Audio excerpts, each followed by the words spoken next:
share this to everyone.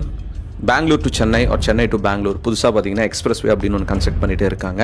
பெங்களூரில் சில areas வரைக்கும் அதை ஓப்பன் பண்ணியிருக்காங்க. ஈவன் நானும் பார்த்தீங்கன்னா அந்த எக்ஸ்பிரஸ் வேல ட்ராவல் பண்ணிவிட்டு இன்னொரு பேஜில் அது ரீல்ஸ் கூட நான் போட்டிருப்பேன். பட் ரீசன்ட் இன்சிடென்ட்ஸ் அந்த ஒரு எக்ஸ்பிரஸ் வேல பார்த்தீங்கன்னா ஏகப்பட்ட ஆக்சிடென்ட்ஸ் நடக்குது. அது கூட பிளான்ட் ஆக்சிடென்ட்ஸ். அந்த இடத்துல பார்த்தீங்கன்னா வேணுமனே பேரியர்ஸ் வச்சு அங்கே சுற்றி இருக்கிற லோக்கல்ஸ் பார்த்தீங்கன்னா ரோட்டில் வர வண்டிங்களை ஆக்சிடென்ட் பண்ண வச்சு அதில் இருக்கிற வேல்யூபிளான ஸ்டஃப்பை திருடிட்டு போகிறாங்க. இது ரீசெண்டாக பார்த்தீங்கன்னா அந்த ஹைவேல வர ஒருத்தர் அவர் டேஷ் கேம் ஃபுட்டேஜ் வச்சு எல்லாருக்கும் அவேர்னஸாக இது சொல்லியிருந்தாரு. ஸோ அந்த பிரிட்ஜை இன்னும் அஃபிஷியலாக லான்ச் பண்ணுற வரைக்கும் நிறைய போலீஸ் பேட்ரோல்ஸ்லாம் அங்கே சுற்றிட்டே இருக்கணும். அப்போ வரைக்குமே யூஸ் பண்ணுறது அவாய்ட் பண்ணுங்கள். முக்கியமாக கேஜிஎஃப், கோலார் இந்த ஏரியா சைட்லலாம் பார்த்தீங்கன்னா அதை ஓப்பன் பண்ணியிருக்காங்க. Try to avoid driving in those roots. And முக்கியமாக இந்த எக்ஸ்பிரஸ் வேல இப்போ ஏகப்பட்ட ஆக்சிடென்ட்ஸ் நடக்குது. அதுக்கு முக்கியமான reason these are plant accident. So அதனால் உங்கள் ஃபேமிலியோ இல்லை நீங்களும் உங்கள் ஃப்ரெண்ட்ஸ் யாரோ அங்கே பக்கம் ட்ராவல் பண்ணுறாங்கன்னா தயவு செய்து இந்த வீடியோவை ஷேர் பண்ணுங்கள். Dear government, the national highways authority of India,